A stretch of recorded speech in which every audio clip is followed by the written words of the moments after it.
¿Qué es lo que más apreciamos de nuestro mundo moderno? Libertad para disfrutar,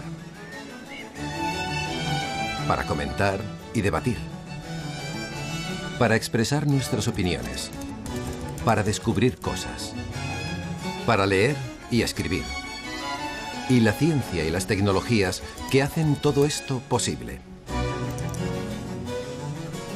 Ninguna de estas cosas sucedió por accidente.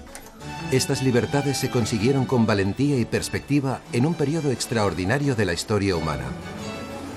Comenzó en el siglo XVII en Europa y se denominó la época de la Ilustración. En poco más de un siglo, la fe religiosa cedió ante la argumentación razonada y el poder de la aristocracia dio paso al poder del conocimiento.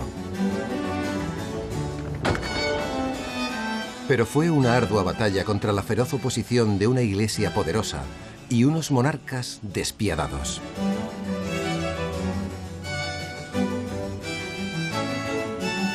Sentó las bases del mundo moderno. En este programa les contamos la historia de 4 grandes innovadores de la Ilustración. Isaac Newton, quien abrió las puertas del conocimiento a todo el mundo con la invención de la ciencia moderna. Denis Diderot, quien desafió el monopolio del conocimiento ejercido por la Iglesia. El Marqués de Pombal, creador de una ciudad moderna para la población de Lisboa.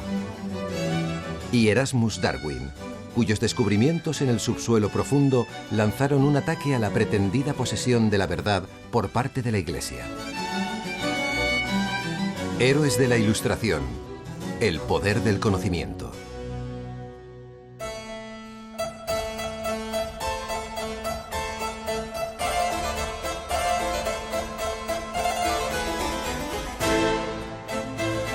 Nuestro relato sobre la Ilustración comienza a finales del siglo XVII en Inglaterra, con Isaac Newton. Fue el fundador de la ciencia moderna y estaba llamado a convertirse en el mayor desafío individual al poder de la Iglesia.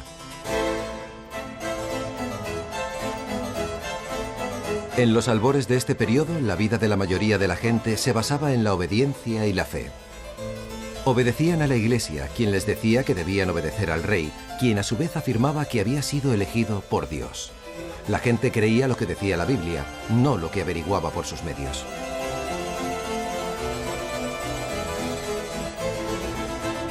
Y la Biblia decía que la tierra y todo lo que había sobre ella habían sido creados por Dios varios miles de años antes, y que los primeros humanos habían sido expulsados del paraíso por desobedecer la palabra de Dios.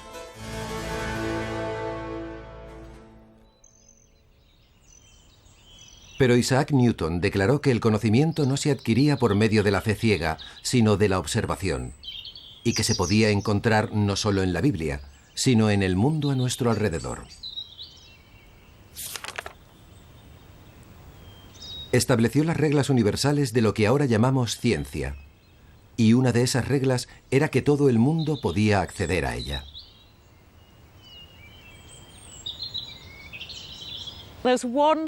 Hay una cosa que todo el mundo sabe de Isaac Newton, que vio caer una manzana al suelo y de repente, en un genial golpe de inspiración, concibió la teoría de la gravedad. Nunca podremos saber si aquello realmente sucedió o no, pero lo que sí sabemos es que poco antes de morir contó la misma historia a 4 personas diferentes, y eso parece indicar que quería que la gente pensara que era cierto. Que un día estaba en aquel huerto, sentado debajo de un manzano, y de pronto vio caer una manzana del árbol al suelo. Era algo que ya había visto cientos de veces, pero esta vez fue diferente. Se preguntó, ¿cómo es que la manzana siempre va hacia abajo? ¿Por qué no hacia un lado o hacia arriba? El genio de Newton residía en que era capaz de ver cosas donde la mayoría no veía nada. En lugar de un espacio vacío entre la manzana y el suelo, Newton veía una fuerza activa que atraía los objetos hacia la Tierra, la fuerza de la gravedad. Newton dijo, existe una fuerza única, la fuerza de la gravedad, que hace caer las manzanas del árbol en el jardín de Woodstock, hace que la luna gire alrededor de la Tierra y hace que la Tierra gire alrededor del Sol.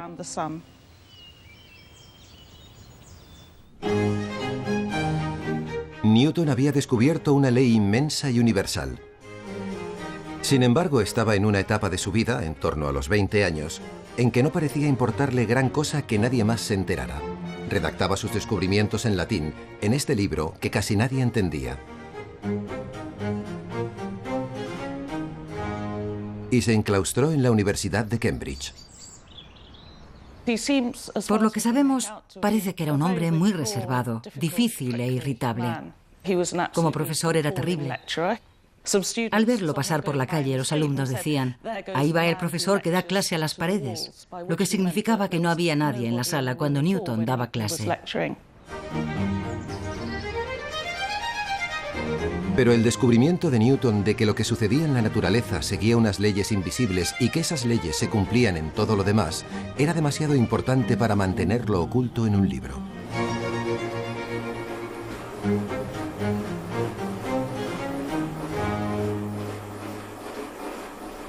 Aunque al propio Newton no le preocupaba lo más mínimo si alguien más entendía cómo actuaba la gravedad, a quienes le siguieron en el siglo XVIII sí les preocupaba. Y una manera de explicarlo era con instrumentos como este, un horario. Hay un sol en el centro y los 5 planetas colocados alrededor. Y el tiempo que tardan en rodear el sol en este aparato es exactamente la misma proporción de tiempo que tardan en el firmamento.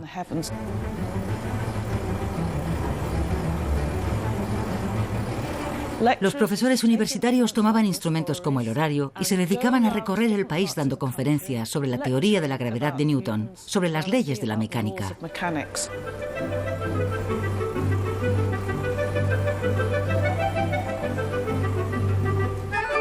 Estas demostraciones llegaron a representarse en obras de arte.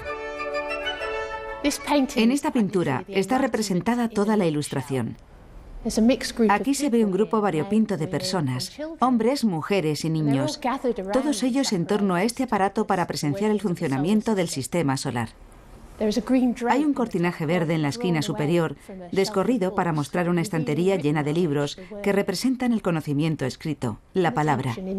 Y la tensión propia del periodo de la Ilustración está bellamente representada en el contraste de luces y sombras. Por un lado tenemos la luz, que encarna la verdad, el conocimiento. Por otro lado, la profunda tiniebla de la oscuridad. Una oscuridad que entraña un misterio. Nos oculta algo. No revela todo lo que debemos saber del mundo en que vivimos.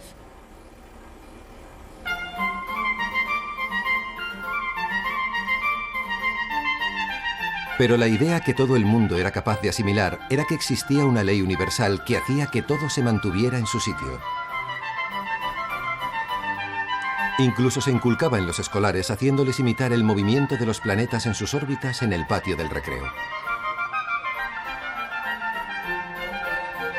Se establecía un paralelismo con la sociedad humana en la que ricos y pobres ocupaban su lugar.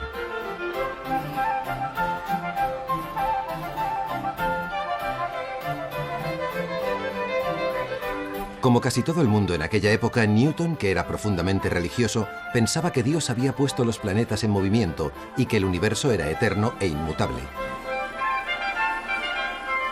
A pesar de que sus ideas no se encontraban en la Biblia, la Iglesia refrendó esta aparente prueba de la omnisciencia de Dios.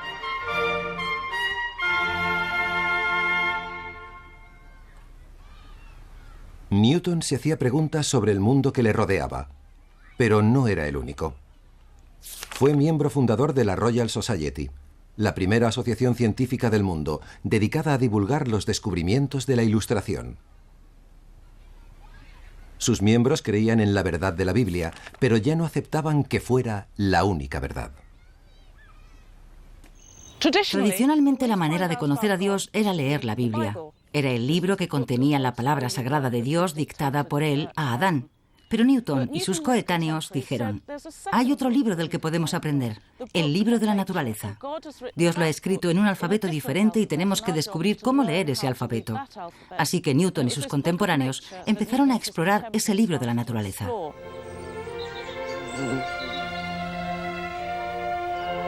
Con la ayuda de nuevos microscopios y telescopios más potentes que ellos mismos habían diseñado, estos hombres fueron descubriendo al mundo una dimensión completamente nueva.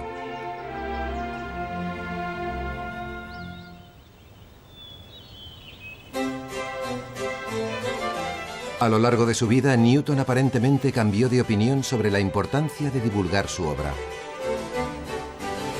Su otro gran experimento es recordado no solo por lo que Newton descubrió, sino por lo que hizo con ese descubrimiento.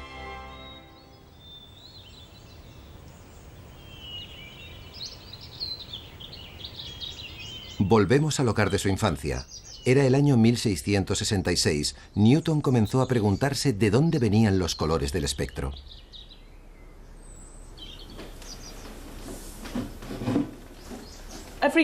Cada año llegaba a una feria a Starbridge, en Cambridge, y un año Isaac Newton la visitó y compró un prisma. Entonces los prismas se vendían como juguetes para los niños. Se sabía que al hacer pasar la luz a través de él formaba una banda de color, pero Newton lo quería para otra cosa. Quería saber si los colores ya estaban en la luz o era el prisma el que los hacía aparecer. Con la habitación completamente a oscuras dejó pasar únicamente un fino rayo de sol y colocó el prisma para que la luz lo atravesara. Se formó un arco iris en la pared de enfrente, un espectro de color. A continuación aisló la luz roja del espectro y la hizo pasar por un segundo prisma, y comprobó que la luz que salía seguía siendo roja. Había demostrado que los colores no procedían del prisma, sino de la propia luz. Pero eso no era lo más importante. Newton había llevado a cabo su experimento con un juguete, algo que cualquiera podía comprar, y una vez realizado el experimento, había hecho este dibujo. Este es el boceto original de Newton. Más tarde se publicó este diagrama en inglés en su libro Optics. En el pasado había que ser un erudito para comprender lo que decía la Biblia o algún texto esotérico en latín. Aquel experimento podía reproducirse en cualquier parte del mundo. Era una nueva fuente de verdad, de conocimiento. La gente corriente podía utilizar esos resultados científicos para inventar cosas, crear máquinas, cambiar el mundo, controlar el mundo. Quienes comprendieran y fueran inteligentes tendrían ventaja sobre los que simplemente hubieran nacido en el seno de una familia aristocrática.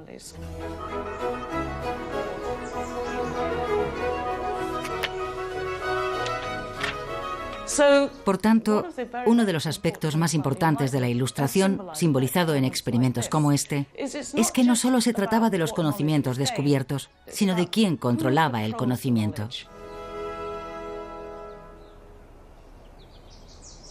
Newton había establecido por primera vez el método científico, el que se sigue utilizando a día de hoy, y según el cual los experimentos deben publicarse y se deben poder reproducir en cualquier parte del mundo.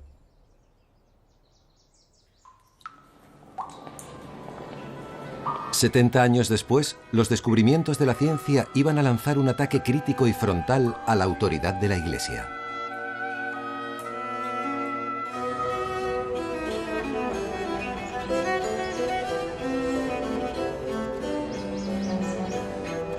Pero en aquel momento la Iglesia pensaba que la obra de Newton refrendaba el poder de Dios, y fue enterrado con gran ceremonia en la abadía de Westminster, donde Inglaterra rinde homenaje a sus héroes.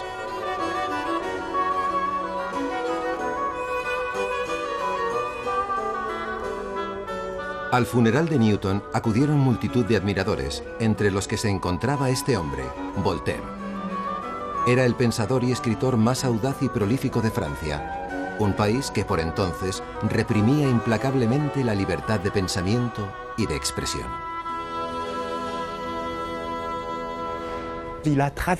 Pasó como un meteoro por la época de la Ilustración y representa la figura del intelectual por excelencia.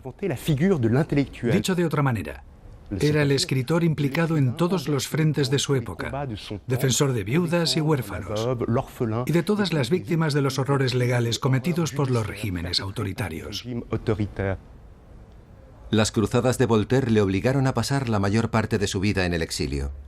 Esa era la razón de que estuviera en Inglaterra. El funeral de estado de Newton le causó una profunda impresión. En Francia solamente se honraba de esa manera a los aristócratas, y la investigación científica estaba estrictamente controlada por una intolerante Iglesia católica. La mayor batalla librada por Voltaire fue sin duda la batalla contra la intolerancia. Sobre todo contra la intolerancia religiosa. Le horrorizaba el fanatismo de su época y en Inglaterra encontró un ambiente de tolerancia en el que podían coexistir diferentes religiones sin que hubiera guerra o conflicto. Una frase de su obra Cartas filosóficas resume admirablemente, en mi opinión, la atmósfera que encontró allí. Si en Inglaterra no hubiera más que una religión, se podría temer el despotismo. Si hubiera dos, las gentes se degollarían mutuamente. Pero hay 30 y todos viven en paz y dichosos.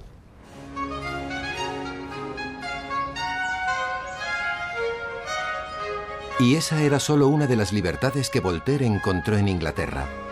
40 años antes, la monarquía absoluta británica había sido obligada por el pueblo a transigir con algunos elementos de la democracia y la representación política.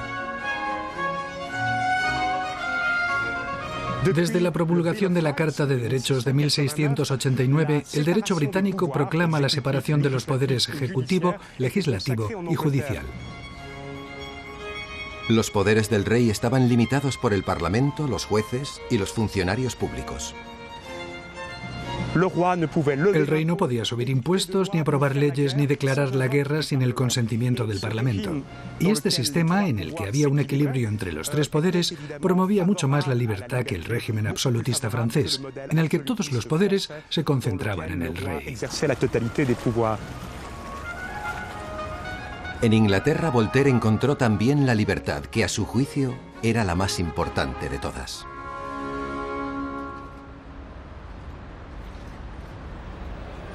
De todas las libertades, la mejor arma de la mente contra la tiranía es la pluma. Al establecer la libertad de expresión, se abre un espacio público para la polémica y el debate, en el que toda una nación puede elaborar ideas y proponer mejoras y reformas al gobierno. Y una vez establecida la libertad de expresión, el individuo puede conseguir todas las demás libertades.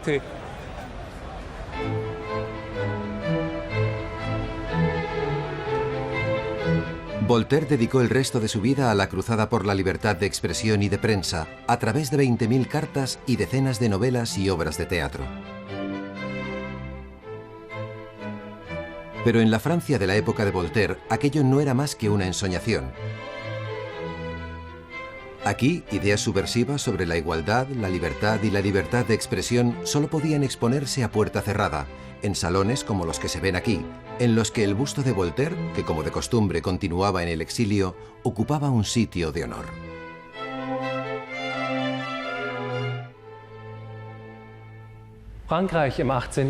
La Francia del siglo XVIII era lo que hoy podríamos calificar de régimen represor. Y si alguien quería debatir ideas sin ser castigado por el Estado, tenía que venir a sitios como este, a un salón. Voltaire empezó su andadura en uno de estos salones. Y aquí era donde discutían y exponían sus ideas asombrosamente radicales, y donde planificaban un nuevo orden mundial. A pesar de sus ideas represoras, París empezaba a ser una ciudad próspera y apasionante, y atraía como un imán a ambiciosos jóvenes de provincias que esperaban triunfar gracias a su ingenio.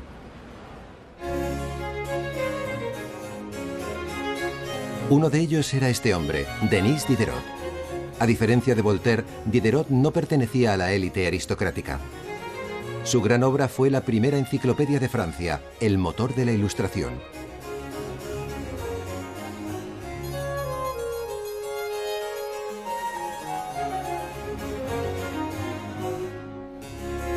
Pero apenas acababa de empezarla cuando los censores del rey repararon en otra de sus obras.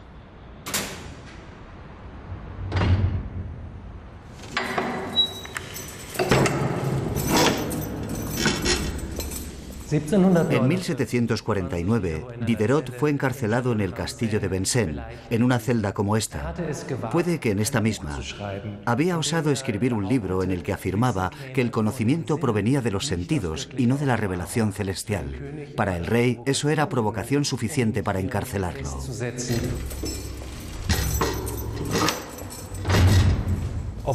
Aunque Diderot fue recluido en pleno verano, su carcelero le llevaba 2 velas cada día. A los pocos días le dijo al carcelero que podía llevárselas, ya que no las necesitaba, puesto que era verano y tenía luz de sobra. Y el carcelero le dijo: guárdeselas, quizá las necesite en las largas noches de invierno. Fue entonces cuando comprendió que iba a estar allí encerrado durante meses, incluso años, el tiempo que al rey se le antojara. Pero lo peor de la prisión para Diderot era que le mantenía apartado del gran proyecto de su vida, la enciclopedia, que acababa de poner en marcha cuando lo encarcelaron.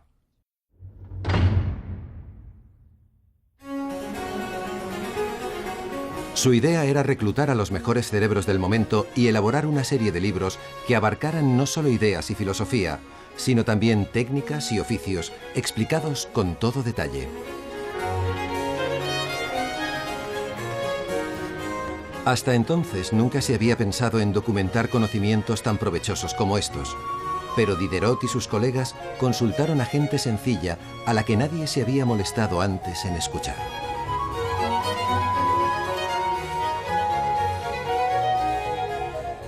Uno de los objetivos de la enciclopedia era dar a estos oficios el lugar de honor que les correspondía. Dignificó a los artesanos en un tiempo en que solo se atribuía valor a la aristocracia. Y eso era porque Diderot era de provincias, de la región de Champaña, donde su padre era cuchillero, forjaba cuchillos. Era bueno en su trabajo y quería que su hijo le sucediera, pero Diderot, tras un periodo de prueba de una semana, comprendió que no se le daba bien ni le gustaba. Sin embargo, estaba orgulloso de su padre, orgulloso de su oficio y de que supiera elaborar algo con sus propias manos. Exactamente lo contrario de los sacerdotes y aristócratas que mandaban en Francia. Ni siquiera la cárcel pudo disuadir a Diderot de su plan de crear la enciclopedia o moderar sus radicales intenciones. Pero era consciente de que iba a escandalizar a las autoridades, especialmente a la Iglesia. No podían ser demasiado subversivos, porque en aquella época no solo encarcelaban a la gente por lo que decía, sino que la ejecutaban, a veces de manera terriblemente cruel. Ante semejante amenaza, Diderot tuvo que desplegar todo su ingenio para burlar a los censores. Aquí, por ejemplo, está el índice de materias y se puede ver que la tecnología está arriba del todo. Seguro que eso les gustaba a los censores. Pero justo detrás de religión viene magia negra. Hasta la secuencia de las entradas en esta enciclopedia tiene un significado oculto. En su mundo no tenía cabida la creencia en ningún dios.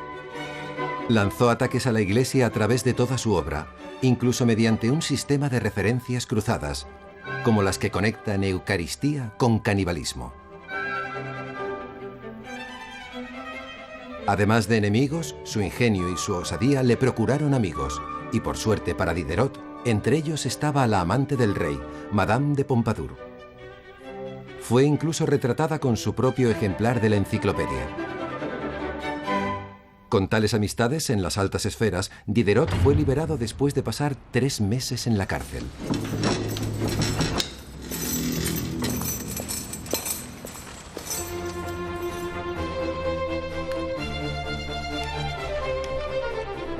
El rey y los censores habían comprendido que el gran proyecto de Diderot era en sí mismo una industria, que presumiblemente iba a resultar muy rentable.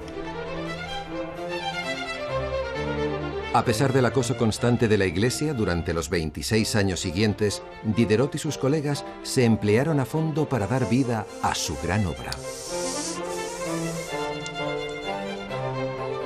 Fueron 20 millones de palabras repartidas en 28 volúmenes, y cada letra de cada palabra debía colocarse manualmente. Centenares de cajistas, curtidores, impresores y encuadernadores participaron en su composición.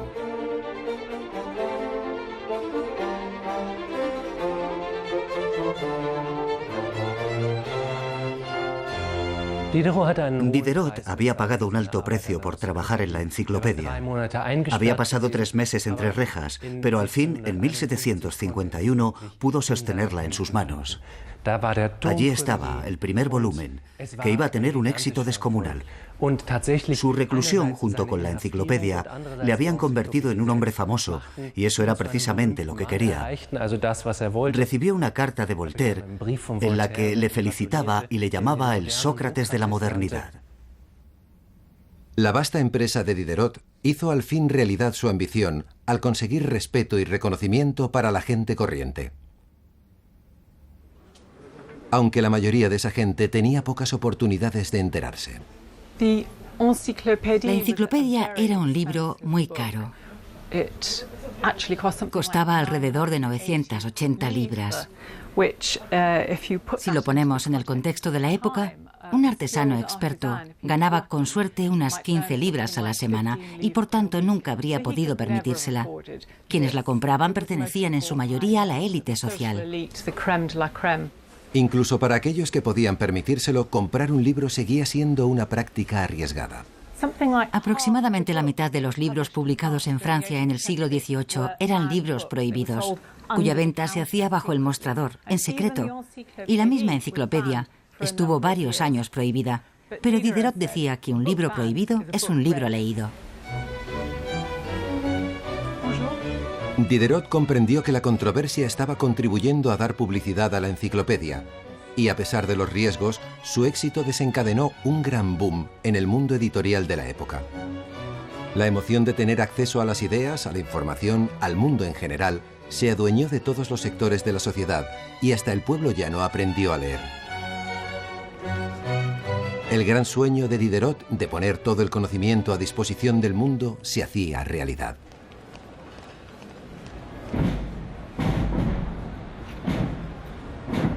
Pero la Iglesia no permaneció impasible.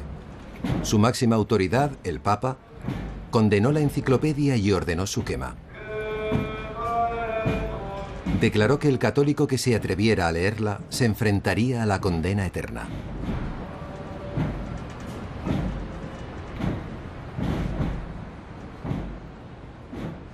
En ninguna otra parte se libró una lucha más encarnizada entre la Ilustración y la religión que en Portugal.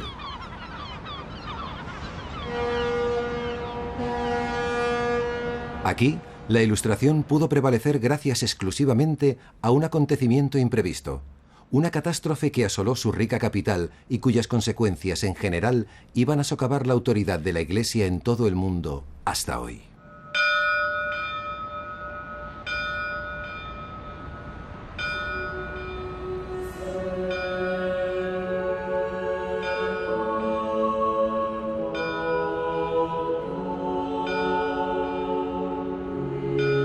A mediados del siglo XVIII, Portugal todavía era el país más religioso de Europa. Las ideas de la Ilustración eran prácticamente desconocidas aquí. La Iglesia Católica ejercía el control incluso más que en Francia.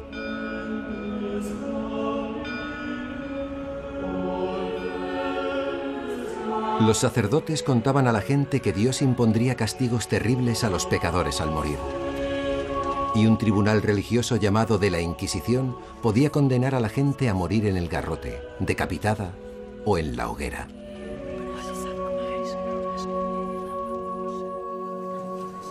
Parecía que nada podía cambiar ese estado de cosas, hasta un día de noviembre de 1755. Lisboa, la capital, estaba formada por angostas calles caóticamente dispuestas a orillas de un gran río. Su ingente población era de 250.000 habitantes. El 1 de noviembre es el Día de Todos los Santos y es una festividad que lógicamente tiene un significado especial para los países católicos.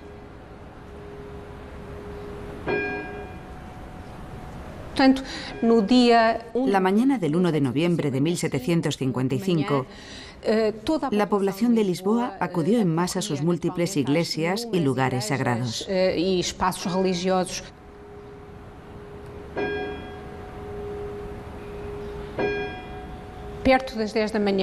Eran cerca de las 10 de la mañana cuando algo terrible sucedió, algo absolutamente inesperado.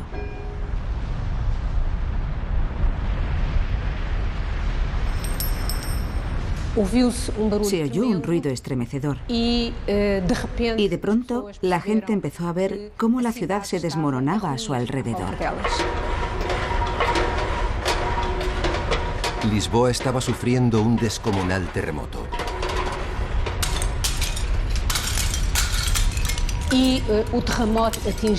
El seísmo alcanzó los 9,1 grados en la escala de Richter y azotó la misma ciudad.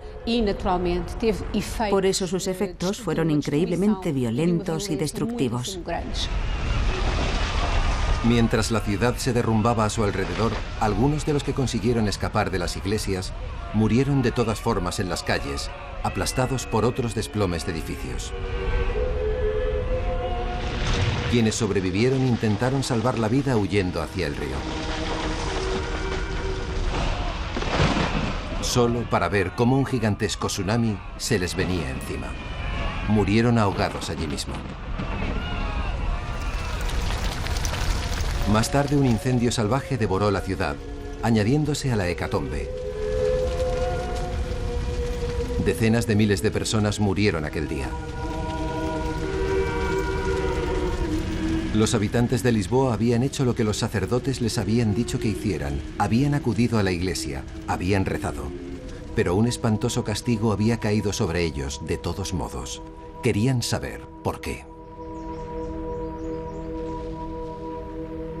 A la Iglesia le costó ofrecer una explicación lógica de por qué un Dios bondadoso y omnipotente permitía que una catástrofe como aquella se desatara en Lisboa.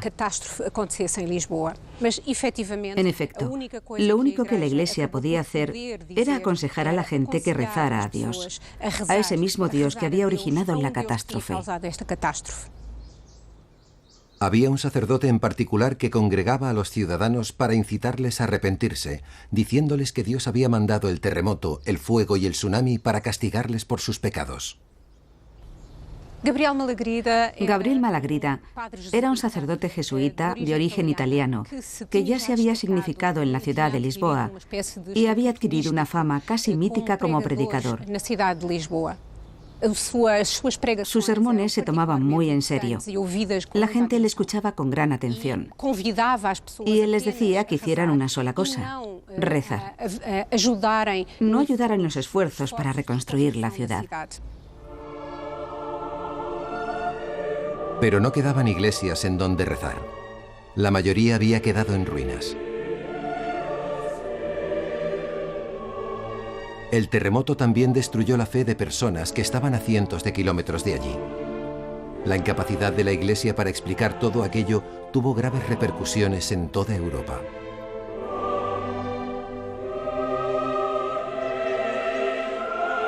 Sin embargo, hubo un hombre que supo ver una oportunidad en todo este desastre.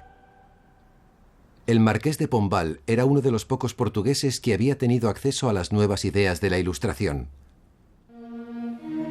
Aquí, en lo que antaño fue su gran hacienda a las afueras de Lisboa, empezó a concebir sus planes sobre cómo aplicar esas ideas para reformar definitivamente la ciudad y la vida de su población. Para él, el terremoto era una ocasión para poner en práctica esas ideas para el disfrute de toda la población.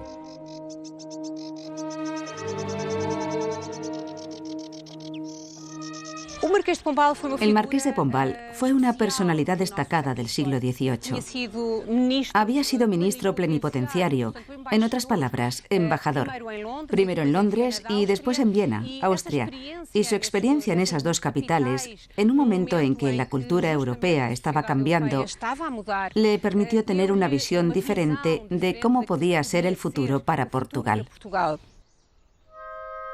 Pombal no solo aspiraba a reconstruir la ciudad, sino a reinventarla.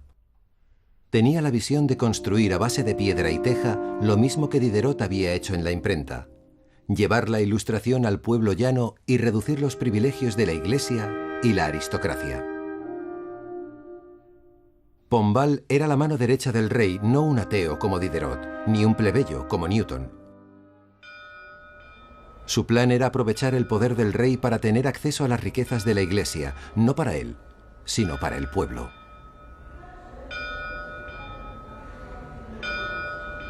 Pero se enfrentaba a un reto formidable.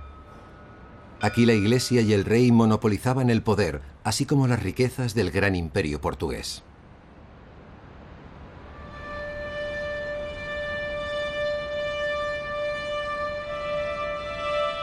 Para construir el imponente palacio y monasterio de Mafra, a las afueras de Lisboa, con casi 900 habitaciones, se necesitaron 13 años y 45.000 hombres. Mafra es un buen ejemplo del reparto de poderes entre el rey y la Iglesia. Por un lado está el Palacio Real, donde se alojaba el rey. Y por el otro la iglesia, el convento donde los monjes podían rezar. Los monjes también decían a la gente que rezara y por lo que tenían que rezar.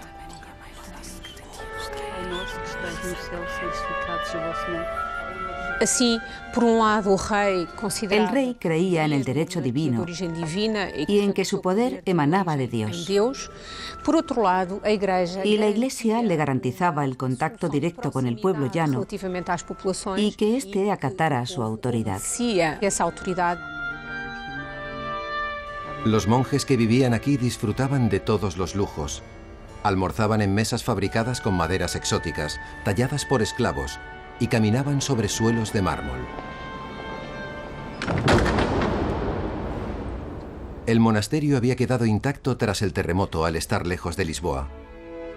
Pero el pueblo, siempre pobre, ahora no tenía techo y tenía hambre. Pombal necesitaba dinero para ofrecerles alimento y cobijo.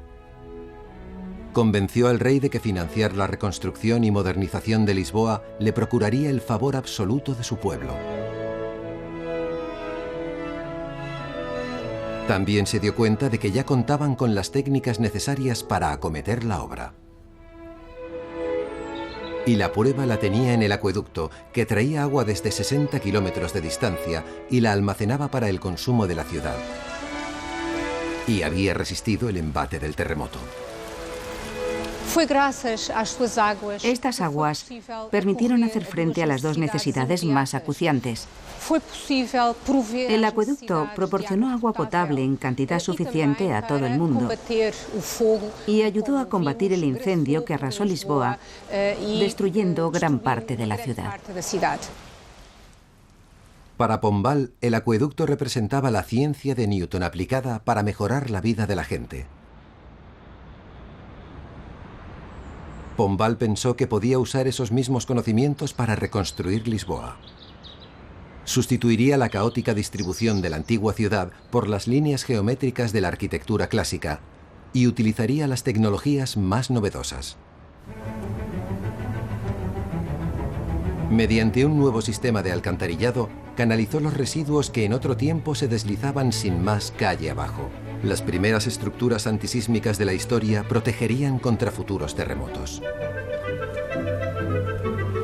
Y la apremiante necesidad de realojar a las personas sin hogar se resolvió con la construcción de los primeros bloques de pisos normalizados del mundo. Los marcos de todas las ventanas y balcones eran idénticos para que pudieran fabricarse en grandes cantidades. Entregó a los habitantes de Lisboa una ciudad para su disfrute, un bello lugar público que les pertenecía a ellos, no a la Iglesia ni a la aristocracia.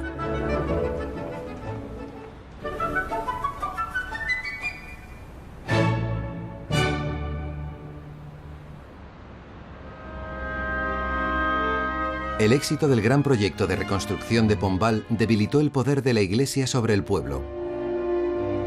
Además, Pombal había ofendido directamente a la Iglesia al sustituir sus templos en ruinas por estructuras semejantes a los demás edificios.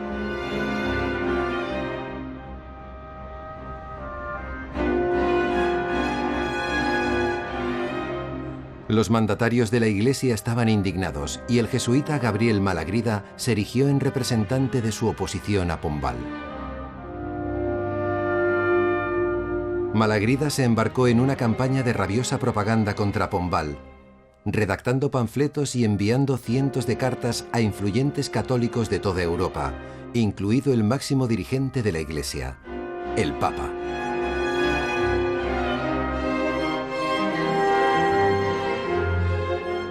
Pombal se alarmó.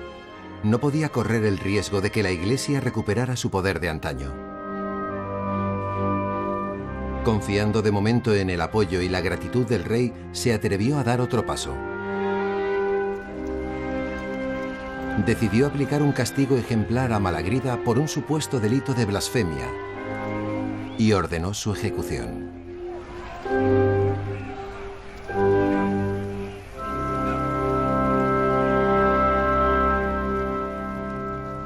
Gabriel Malagrida, quien directa o indirectamente había causado la muerte de tantas personas, terminó por ser eliminado de manera igualmente violenta y controvertida. Malagrida fue ejecutado en el garrote y su cadáver se quemó hasta quedar reducido a cenizas. Después, Pombal acabó con la Inquisición para siempre.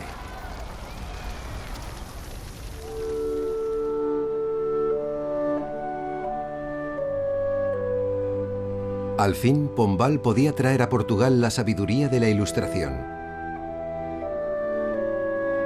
Esta hermosa habitación del monasterio de Mafra se transformó en biblioteca y se llenó de aquellas ideas revolucionarias que hasta entonces habían estado prohibidas. Pombal había utilizado el poder de un monarca absoluto para llevar la Ilustración a Portugal. Había levantado la ciudad más moderna del mundo y liberado al pueblo de su terror a la Iglesia.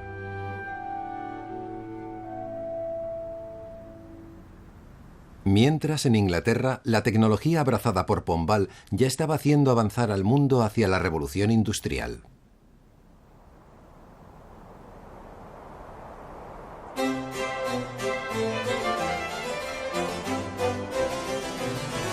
Empezó aquí, en el centro de Inglaterra, en Derbyshire, donde las colinas escondían un verdadero tesoro de valiosos minerales necesarios para la industria, y los ríos de corriente rápida proporcionaban energía.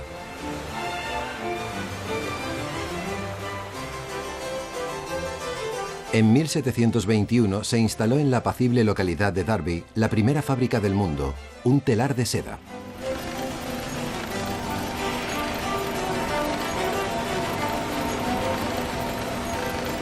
La producción masiva en las fábricas iba a permitir que cualquiera pudiera hacerse rico. El triunfo de la meritocracia sobre la aristocracia que proclamaba la Ilustración ya había comenzado.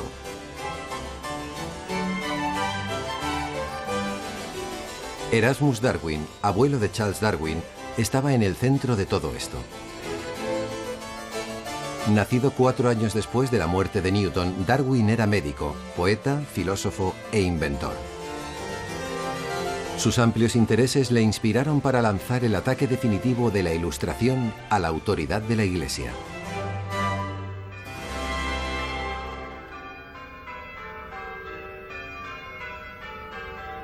Le fascinaban las ideas del siglo de las luces y su aplicación a la vida real.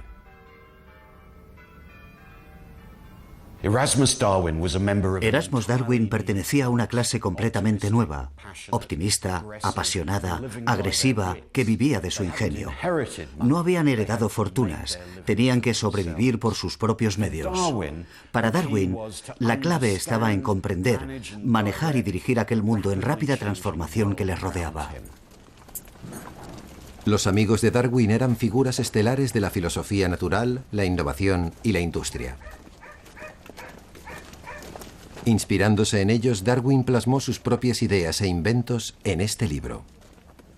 Es una asombrosa ventana a través de la cual podemos ver lo que le motivaba y le importaba. Estos son algunos de los dibujos que hizo Darwin de los nuevos telares que transformaron por completo la industria textil inglesa. No solo documenta lo que ve, sino que intenta descubrir maneras de aumentar su eficacia. Aquí tenemos un nuevo modelo de váter que, según anota Darwin, ya no resulta enojoso porque es inodoro. Para Darwin, como para Pombal, las ideas de la Ilustración trataban fundamentalmente sobre el progreso. Para Darwin y sus aliados más cercanos, lo que estaba pasando en Gran Bretaña era muy prometedor. Una mejora descomunal de las prestaciones sociales, de la población y, sobre todo, creo yo, de la satisfacción y felicidad del pueblo.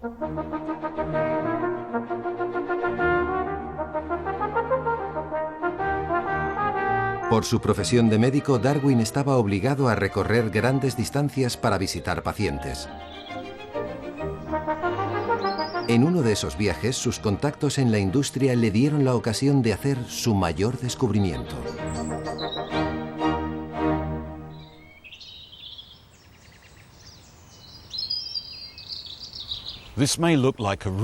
Puede parecer un paisaje natural, pero en la época de Darwin era un emplazamiento de la industria pesada.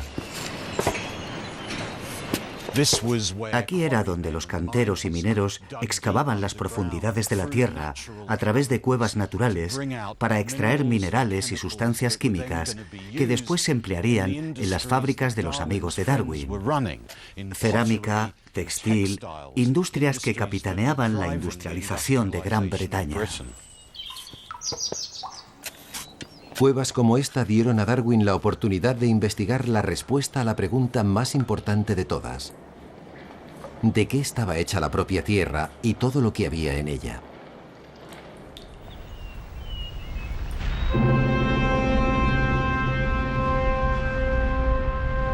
El terremoto de Lisboa y una serie de erupciones volcánicas posteriores, incluida esta del Vesubio en Italia, habían suscitado una polémica mundial en torno al relato bíblico de la creación. Si el relato más importante de la Iglesia no era cierto, su pretendida autoridad quedaba por completo en entredicho. Y Darwin, escéptico religioso, aprovechó la ocasión para reunir pruebas.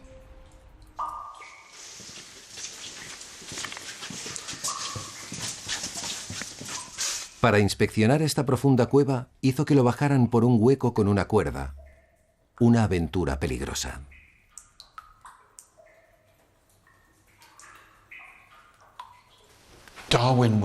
A Darwin le fascinaron las estructuras minerales que descubrió en las profundidades de estas cuevas. Pero lo que más le interesaba eran los procesos químicos que habían dado lugar a esas formas. Piedra caliza, calor, agua, una especie de laboratorio natural. Luego Darwin descubrió algo todavía más asombroso. Aquí, en las paredes de la cueva, había caparazones fosilizados idénticos a las criaturas que habitaban en el fondo del mar. Y eso hizo que Darwin se hiciera una gran pregunta. ¿Cómo era posible que aquellas criaturas hubieran terminado allí, en el subsuelo profundo bajo la superficie terrestre?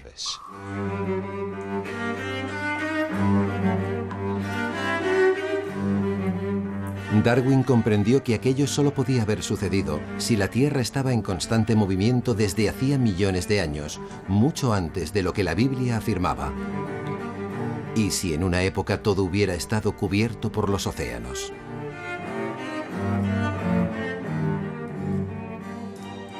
Pero a Darwin no solo le interesaba saber cómo habían llegado aquellas criaturas hasta allí, sino también cómo se habían creado ellas y cualquier forma de vida. Otra de sus observaciones científicas le proporcionó la siguiente pieza del puzzle. Este es el auténtico microscopio de Darwin, un aparato muy novedoso en el siglo XVIII, y con él reparó en algo extraordinario. Al examinar pequeños insectos muertos bajo el portamuestras, vio cómo se multiplicaban las bacterias, algo que nunca había visto antes. Se multiplicaban sin ninguna ayuda exterior, y parecía como si la vida se autogenerara.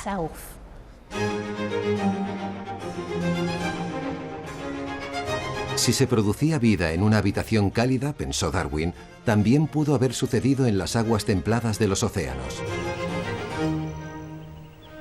Darwin recopiló todo esto en la creencia de que las cosas cambiaban constantemente para mejor y elaboró una teoría explosiva sobre el origen de la vida 70 años antes de que su nieto, Charles Darwin, publicara su famosa obra.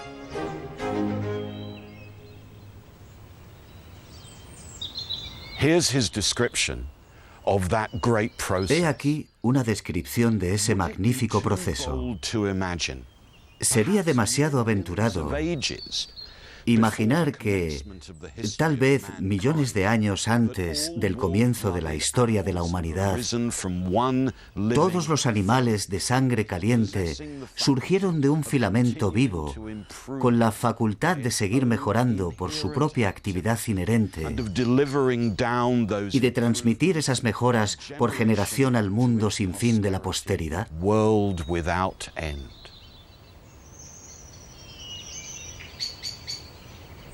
En efecto, la teoría de Erasmus Darwin sobre los orígenes de la vida proclamaba que todo lo que la Iglesia había pedido a toda la cristiandad que creyera sobre cómo Dios había creado el mundo y todo lo que había en él, sencillamente no era verdad.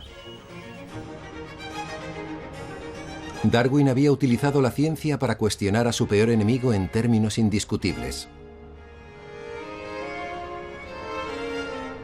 La Iglesia no se recuperaría jamás del golpe asestado por Darwin.